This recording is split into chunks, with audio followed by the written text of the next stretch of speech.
Welcome back, everyone. Ready to dive into another gaming topic. Always ready. Awesome. Today, we're tackling something I know a lot of us think about. The best time to release a video game remake or a remaster. Oh, yeah. I bet everyone's got a hot take on that one. For sure. And we're going to see if those hot takes hold up.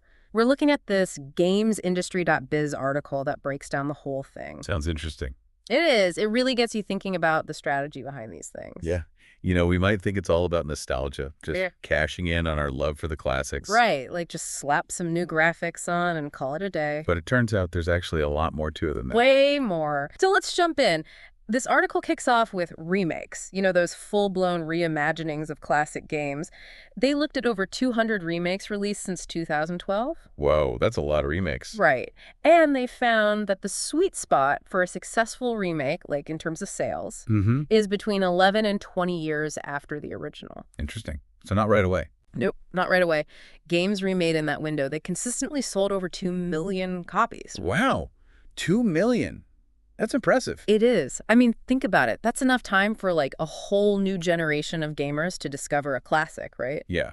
Along with the people who played the original way back when. Exactly. You've got the old school fans, the nostalgia crew, and then the newcomers experiencing it for the first time. The good mix. Totally.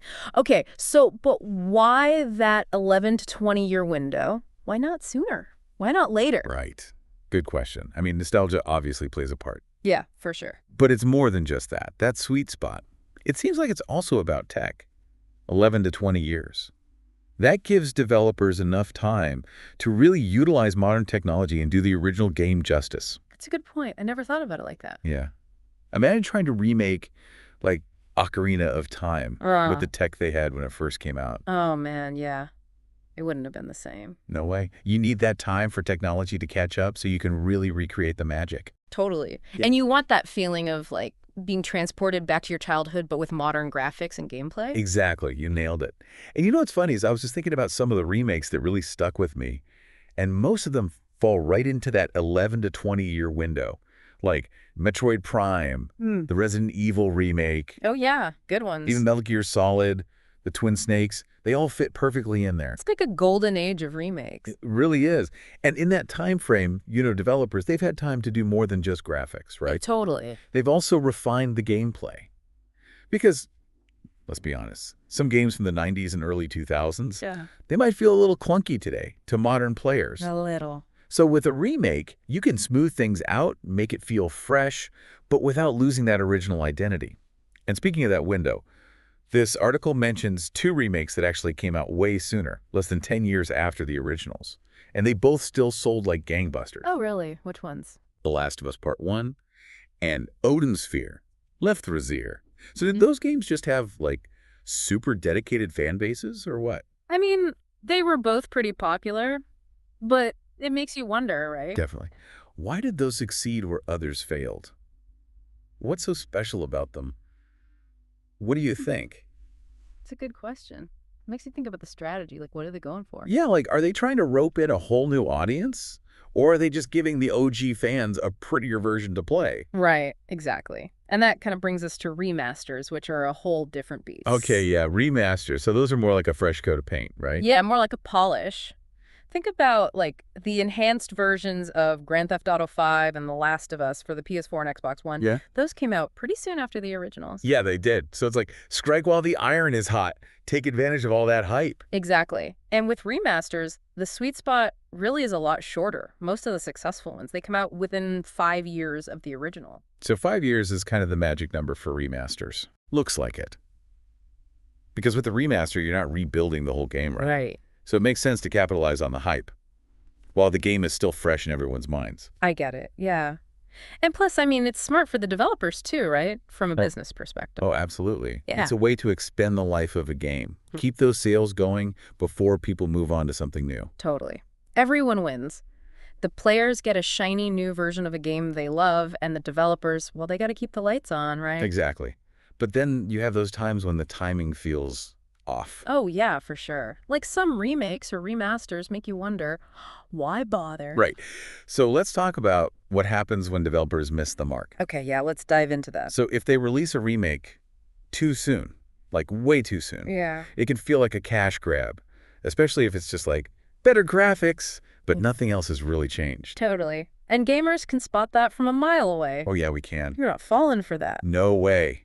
Yeah. You've got to give us more than a fresh coat of paint. Yeah, exactly. Like if the core gameplay is still clunky or outdated, no thanks. Exactly.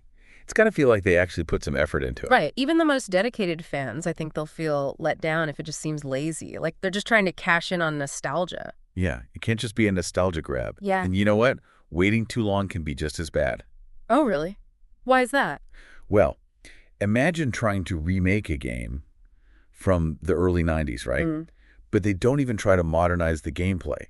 Oh, interesting. Yeah. It might appeal to like a tiny group of hardcore fans. The purists. Yeah, but for most people, it's just going to feel old. Yeah, like a museum piece. Exactly. Oh. And even if they do modernize the gameplay, a remake that comes out way too late, it's kind of a hard time competing with all the newer games. Oh, for sure. Gamers have like way higher expectations now. Absolutely. So it's a tough balance to strike. Too soon, too late, it's a delicate dance. Okay, so we've got these windows, but there are always exceptions, right? Like, couldn't a developer take a really old game, even one from decades ago, and remake it successfully if they, like, really nailed it? You're totally right. There are always exceptions. Mm-hmm. I mean, look at Final Fantasy VII Remake. Yeah. That was huge. Oh, yeah, that was a good They one. took a classic and they completely blew everyone away. And it introduced a whole new generation to the original, too. Yeah, and even for the old school fans like us, it is something special. But we got to remember, it was a risk. It was, big time. Square Enix, they put everything into that project, and it paid off. Big time. But not every developer can do that.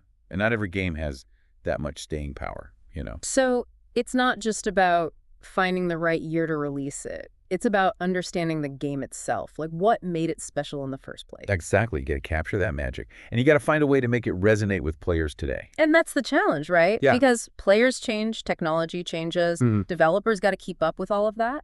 Absolutely. Yeah. Tastes evolve, the industry evolves. You got to be aware of all of it. This has been really eye-opening. I feel like I'm looking at remakes and remasters in a whole new light.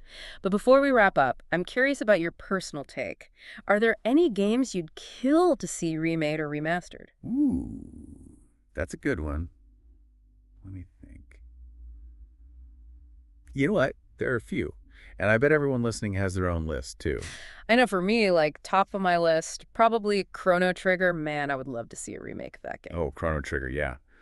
Classic JRPG. Such a good story, awesome gameplay, but yeah, it looks its age now. It definitely does. But imagine those characters and those environments with, like, modern graphics. That'd be incredible. I know, right? It'd be a whole new way to experience the game. And who knows, maybe I'd even notice things I missed the first time around. Totally. That's what I love about remakes. When they're done right, Yeah. they can really bring back that magic you felt when you first played the game. Exactly. And, you know, it kind of makes you think about the challenges developers face when they take on a remake. Like, how do they stay true to the original while also appealing to, you know, players today? Oh, for sure. It's a delicate balance. Yeah. Because you've got some players who want, like, an exact replica. Yeah, the purists. Yeah.